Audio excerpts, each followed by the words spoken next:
नमस्कार दोस्तों, मैं दुष्यंत सिंह राजस्थान स्टेनो क्लासेस के यूट्यूब चैनल पर आप सभी का स्वागत करता हूं। आपका डिक्टेशन आनंद मासिक पत्रिका के अंक 35 से लिया गया है। डिक्टेशन स्टार्ट होगा कुछ सेकंड के बाद। स्टार्ट। महोदय, थल सेना के अधिसंख्य जवानों ने कहा है कि उन्हें अपने सेवा काल में 2 वर्ष का विस्तार नहीं चाहिए। थल सेनाध्यक्ष से लेकर अधिकारियों और जवानों तक के सेवाकाल 2-2 वर्ष बढ़ाने की अधिसूचना हाल ही में जारी की गई थी। इस अधिसूचना के बाद थल सेना मुख्यालय ने देश भर में अपने जवानों का एक सर्वेक्षण करवाया, जिसमें उनसे पूछा गया था कि वे 2 वर्ष का सेवा विस्तार लेना चाहेंगे या नहीं। विश्वस्त सैन्य सूत्रों के अनुसार थल सेना के 88% जवानों ने कहा कि वे सेवानिवृत्त होने के बाद 2 वर्ष की अतिरिक्त सेवा नहीं करना चाहेंगे। उल्लेखनीय है कि थल सेना के जवानों की अब तक 17 वर्ष की सेवा अवधि होती थी और इसके बाद उन्हें 2 वर्ष रिजर्व के रूप में अतिरिक्त सेवा जारी रखने का विकल्प था। जवान या तो अधिकतम 19 वर्ष की नौकरी कर सकता था या अधिकतम 40 वर्ष तक सेवा में रह सकता था, लेकिन अब सरकार ने 17 वर्ष की सेवा के बाद 2 वर्ष की अतिरिक्त सेवा और इसके बाद 2 वर्ष की रिजर्व सेवा या अधिकतम 42 वर्ष तक सेवा देने की अनुमति दे दी है। लेकिन अधिसंख्य जवानों ने कहा है कि सेवानिवृत्त होने के बाद वे 2 वर्ष की विस्तारित सेवा का विकल्प नहीं चुनेंगे, अर्थात वे 40 वर्ष की उम्र के बाद ही सेवा निवृत्त हो जाना पसंद करेंगे। जवानों की 2 वर्ष की सेवा विस्तार नहीं लेने का इच्छा पर यहां सैन्य हलकों में आश्चर्य व्यक्त किया जा रहा है। सूत्रों का कहना है कि शायद इसका कारण सेना की नौकरी से जवानों का उकता जाना है। देश में कश्मीर सहित कई राज्यों में विद्रोह और आतंकवादी गतिविधियों के कारण सेना के जवानों का जीवन काफी कष्टकर हो गया है और उन्हें अत्यधिक प्रतिकूल व कठिन परिस्थितियों में ड्यूटी देनी पड़ती है।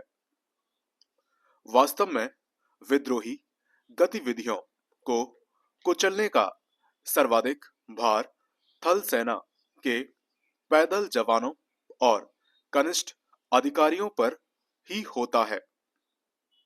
सेना के अधिकतर अधिकारियों को तो दूर दराज के स्थानों पर भी सपरिवार रहने की सुविधा होती है, लेकिन जवानों को शांतिकाल वाले सैन्य स्टेशनों पर भी अपने परिवार रखने की सुविधा नहीं होती है, क्योंकि सैन्य छावनियों में जवानों के लिए आवास की समुचित सुविधाएं उपलब्ध नहीं होती हैं। अपने परिवार से दूर रहने वाले ये जवान अपने गांव लौट जाना चाहते हैं।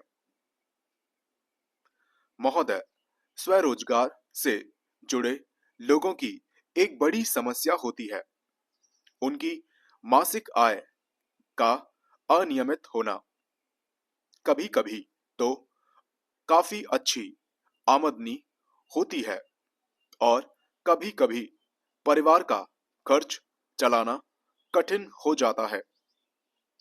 छोटे स्तर पर या मध्यम स्तर पर स्वरोजगार करने वाला इस तरह की परेशानी से प्राय सामना होता रहता है।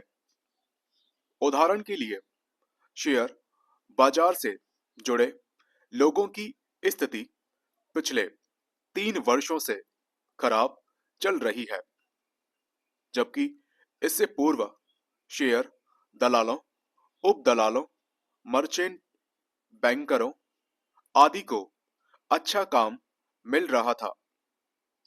इस तरह के रोजगार से जुड़े लोग हमेशा भविष्य का सही आकलन नहीं कर पाते हैं और इस कारण उनके लिए उस तरह की बचत योजनाओं में हिस्सा लेना कठिन हो जाता है जिसमें प्रत्येक माह एक निश्चित राशि जमा करनी होती है।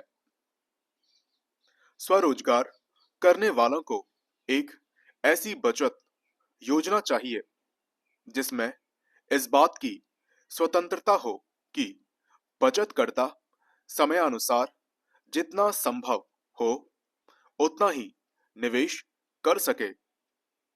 सार्वजनिक भविष्य निधि भारत सरकार के वित्त मंत्रालय के अधीन चलने वाले विभाग राष्ट्रीय बचत संगठन की ऐसी ही एक योजना है।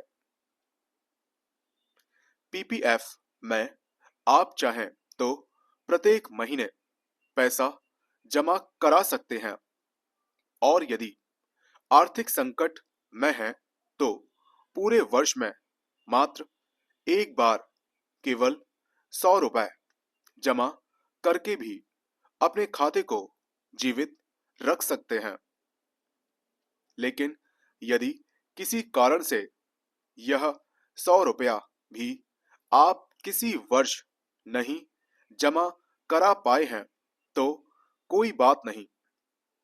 इस 15 वर्षीय बचत योजना में प्रतिवर्ष न्यूनतम 100 रुपए की राशि से साथ 10 रुपए दंड के रूप में जमा कर आप अपना खाता जीवित रख सकते हैं।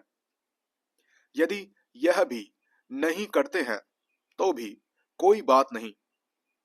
आपने जितना रुपया अपने खाते में जमा किया है उस पर ब्याज जोड़कर जो राशि बनती है 15 वर्ष पूरा होने पर वह आपको मिल जाएगी।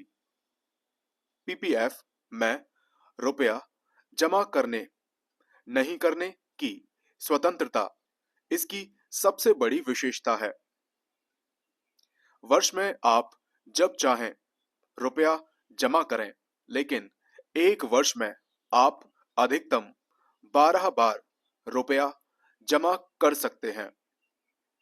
अर्थात आप चाहें तो प्रत्येक महीने एक बार जमा करें, लेकिन पूरे वर्ष में अधिकतम 12 बार तथा कुल राशि 60,000 रुपए तक ही जमा की जा सकती है।